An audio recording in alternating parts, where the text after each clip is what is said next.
Along the crossroads of East and West, and amongst the mightiest of cultures, the island of Cyprus has continued since the dawn of civilization to prosper and create. Cypriots cultivated their land, carved and chiseled rocks, stones, marble, extracted, smelted, and gave forms of art to precious copper, to gold and silver. They accepted and absorbed valuable exchanges and transactions brought to them by sea from countries near and far. The island continued to create relentlessly and create bridges and links between great civilizations.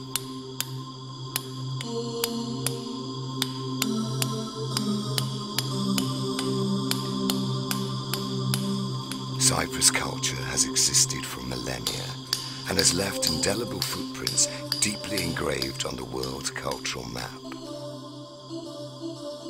The island's civilization was studied and assessed by the world's best scientists and has rightfully earned its position as the core of Mediterranean culture, the cradle of world civilization. Culture is a fundamental human right, a safeguard of human existence and the necessary connection with the past, so as to ensure the correct route to the future.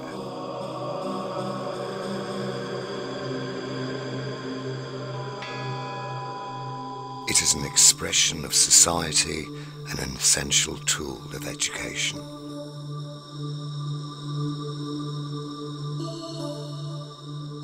Culture is one of the most precious human rights. It expresses and praises mankind and its deeds and is found deeply rooted everywhere within the soil, on stone or rock, on clay, canvas or paper. Culture is and always will be one of the most important dimensions of human life. Whenever there is a war, it's actually women's bodies that are attacked, and the body of a woman is the battlefield. So that's the first target. The second one is the cultural heritage. The libraries, the churches, the holy places. And the third part is the name. To change the names is to change the identity, basically. So this is taking place everywhere in the world where there is a conflict or a war. Cyprus is not an exception. But today, to see this devastation and the dismantling of the old churches and the old European history is, to me, shocking. It's so upsetting, and my heart is full of sorrow. I had to leave a few moments ago. I couldn't see this. It breaks my heart to see that places that people have considered holy are dismantled and vandalized in such an awful way. I mean, it doesn't matter what we do today if the solution of the conflict isn't solved first. We have, though, international law on our side. There is a very important international treaty called the Hague Convention, which is was issued in 1954, and it today has about 115, 120 member states. I was in the UNESCO board for many years, and of course we could address the problems, we could restore some of the buildings, but if people are still using them over again as barns for their animals, as storage places, if people are vandalizing them, we need protection, first of all. In the case of northern part of Cyprus, as you know, we have very difficulty in intervening directly because the UN cannot. So we can only appeal to Turkey and whatever entities is there, to respect, because these are things that they belong to international civil society. I mean, they have to respect it. For over 37 years now, since the Turkish army invaded the territories of the Republic of Cyprus in 1974, Cypriots are deprived of their fundamental right to their culture and civilization. then, Cypriot culture has suffered a huge blow.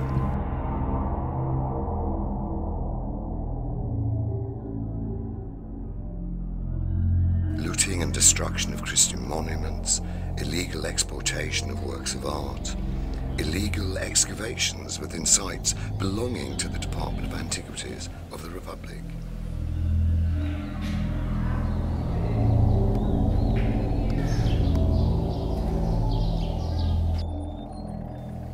Added to all these insults against world civilization is the illegal demographic alteration.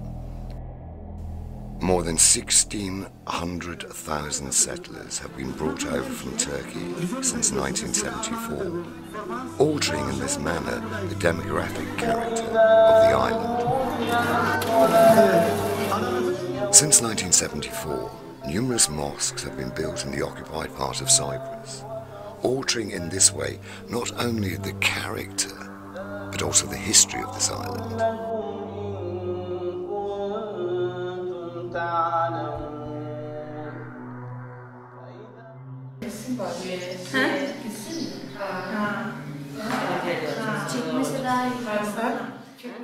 Greek Cypriots need to show passports in their own country when they want to visit their villages, homes and neighbourhoods, pay entrance fees to visit sites, monuments and churches that belong to them.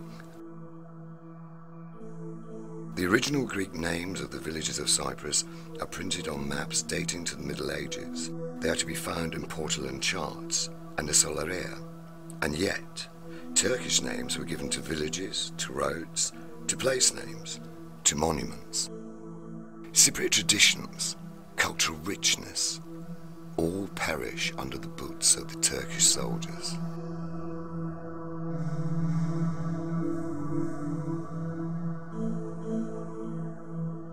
World-famous archaeological sites like Engomi, Salamis, Soli and Vouni, temples, theatres, palaces and entire cities, a living proof of our ancestors' presence and creation, are today under Turkish military occupation, with irreversible consequences both for their existence and their physical survival.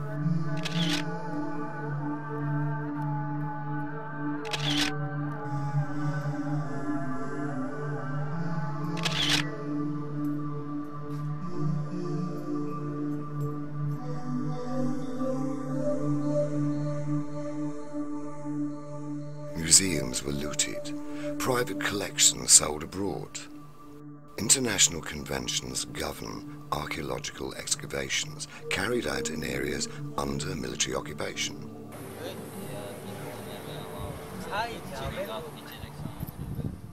However, these conventions are repeatedly violated, and illegal excavations continue to take place in areas that within the exclusive competence and jurisdiction of the legal state, such as Salamis, Engomi, and Soli.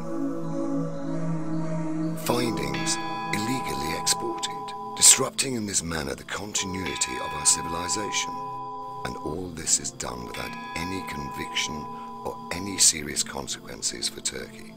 Precious samples of Cypriot culture were found in Western markets and the US. Treasures of Cypriot antiquity, priceless Byzantine icons and mosaics, manuscripts, paintings, books, all sold, while the entire civilized world watched with indifference the huge theft and fraud that was and still is being carried out against a culture and a civilization.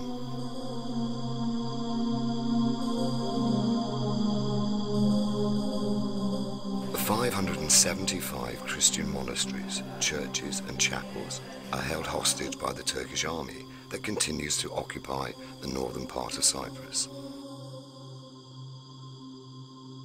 Churches belonging to the Orthodox, the Catholic, the Anglicans, the Maronites, the Armenians, places of Christian prayer and worship, most in terrible condition.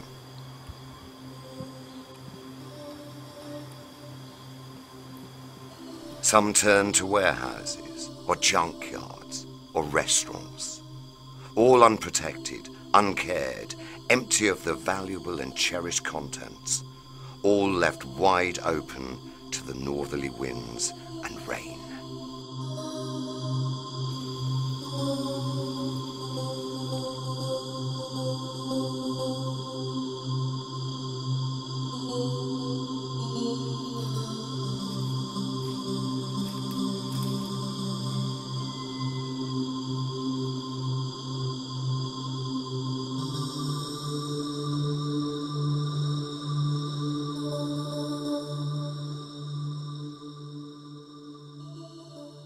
The occupation regime allows the Greek Cypriot displaced people to perform the divine liturgy to a very limited number of churches in their native towns, and only once or twice a year. Even in these rare occasions, the occupation regime imposes arbitrary restrictions.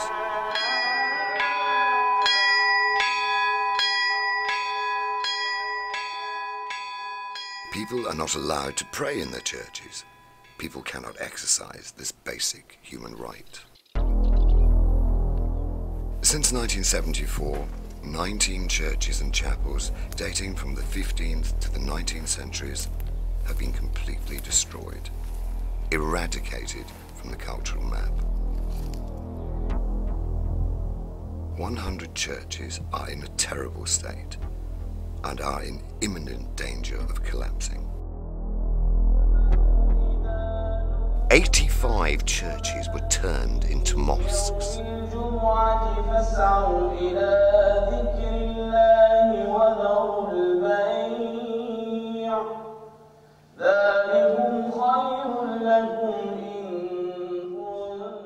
And yet, the government of Cyprus has restored a very important holy place for the Muslims, Hala Sultan Tekke, whereas it takes particular care and restores Ottoman monuments and places of worship.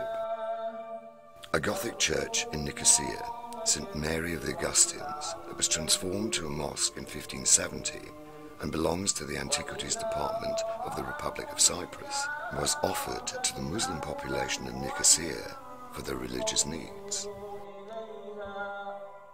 For over 37 years, the legitimate government of the Republic of Cyprus calls for help and sympathy from the civilized world to save all these monuments. These monuments do not belong only to the Cypriots. They belong to the global community. See, for us, heritage is not political. Because for us, of course, heritage is an expression of culture, an expression of human society, human history, and so on. So for us, it's normal to see heritage as a common. In the 21st century, the rich, ancient civilization of Cyprus, a member state of the European Union, is threatened by the continuing illegal military occupation of over a third of its territory by Turkey. Rescuing these monuments should be the duty of all.